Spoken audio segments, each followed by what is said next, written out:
कहता है, इब्राहिम की मौत के लिए जिम्मेदार लोगों को तो अब तक नहीं पकड़ पाया न। छोटा राजन जवाब देता है, हाँ भाई, मेरे लड़के लगे हुए हैं। हमले के लिए जिम्मेदार गवली के लड़के अभी जेजे अस्पताल में भर्ती हैं। सिक्योरिटी बहुत टाइट है, मैं जल्दी कुछ करेगा भाई।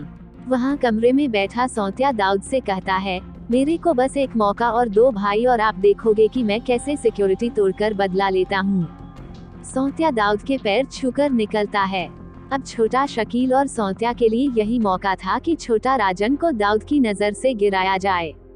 12 सितंबर 1992 को अस्पताल में छोटा शकील और सौंत्या के गुर्गे घुसने की साजिश रचते हैं।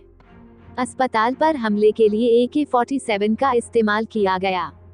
पुलिस पंचनामे के मुताबिक 500 राउंड फायरिंग हुई।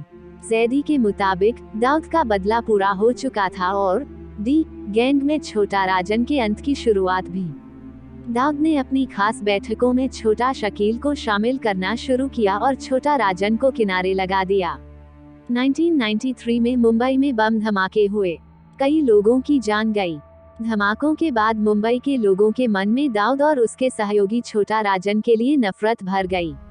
एस हुसैन जैदी अपनी किताब में लिखते हैं, छोटा राजन ने अखबारों को फैक्स के जरिए अपना पक्ष रखने की कोशिश की। राजन ने दाऊद का बचाव भी किया। ऐसा नहीं है कि गैंग में छोटा राजन और छोटा शकील से मतभेद कम करने की कोशिश दाऊद ने नहीं की। जैदी ने लिखा है कि दाऊद ने ऐसी ही एक मुलाकात में चिल्लाकर कहा था, नाना मेरे बुरे वक्त का दोस्त है, मैं उसकी बुराई नहीं सुनना चाहता। आपस में झगड़ा धंधे की मौत होता है। दाऊद की बात से छोटा शकील गुट के लोग भले ही खुश न हो, लेकिन छोटा राजन के दिल में महीनों बाद कुछ तसल्ली ने घर किया, लेकिन ये तसल्ली ज्यादा दिन तक नहीं रही। छोटा शकील की ओर से राजन को काफिर कहा जाने लगा और जरूरी बैठकों में शामिल नहीं किया गया। 1993-94 आते आते दोनों धड़े एक दूसरे के खून के प्यासे हो गए थे। राजन ने दाऊद गैंग का काम करना बंद कर दिया। राजन अब भारत लौटना चाहता था, लेकिन छोटा राजन का पासपोर्ट उन शेखों के पास था। राजन के पास मुल्क वापसी का कोई रास्ता नहीं बचा था, लेकिन ये जरूर था कि छोटा राजन की समझ में आ गया था कि दुबई में जीना मुश्किल होगा। जैदी ने अपनी चर्चित किताब में लिखा है, तभी दाऊद एक बड़ी पार्टी करता है। इस पार्टी में शहर के बड़े लोगों को बुलाया गया। छोटा राजन भी पार्टी में जाने के लिए तैयार हो रहा था। तभी एक फोन आता है। राजन फोन उठाता है तो एक अनजान आवाज आती है, नाना वो तुमको टपकाने का प्लानिंग किया है। डोंगरी टू दुबई किताब बताती है कि छोटा राजन फोन रखने के बाद इंडियन एम्बेसी का रुख करता है। वहाँ एक रॉ अफसर से राजन की बात होती है। दिल्ली फोन लगाए जाते हैं। कुछ घंटों बाद राजन काठमांडू की फ्लाइट में बैठा था। काठमांडू से राजन मलेशिया चला गया। दुबई में छोटा राजन के गायब होने के बाद छोटा शकील धड़े के तेवर और हौसले बुलंद हो गए। यहीं से जो छोटा राजन कभी दाऊद का दायां हाथ था, अब उस जगह को छोटा शकील ने भर दिया।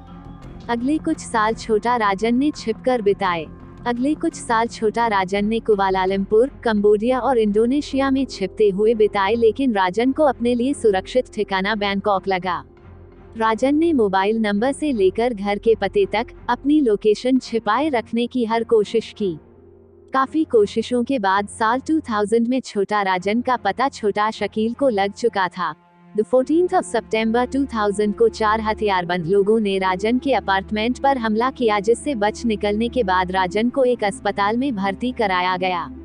ये खबर भारत भी पहुंचती है। ये भी पता चला कि राजन के छिपने का ठिकाना बैंकॉक था। कुछ दिनों बाद राजन के अस्पताल से अचानक गायब होने की खबर आई। दरअसल राजन को ये खबर मिली थी कि कोई अस्पताल को उड़ा सकता है। साल 2001 में राजन ने छोटा शकील गैंग के 2 गुर्गों को मरवा दिया। 2001 के बाद छोटा राजन कहां रहा, इस बात की खबर दुनिया को नहीं रही। अगली बार छोटा राजन का दुनिया ने नाम सुना जून 2011 में, जब मिड डे न्यूज़पेपर में वरिष्ठ क्राइम रिपोर्टर ज्योतिर्मय डे की मुंबई के पवई में गोली मारकर हत्या कर दी गई। इस हत्या में छोटा राजन का नाम आया। इसी दौरान साल 2013 में मुंबई के बिल्डर अजय गोसालिया और अरशद शेख की हत्या केस में भी छोटा राजन गैंग के लोगों का ही नाम आया।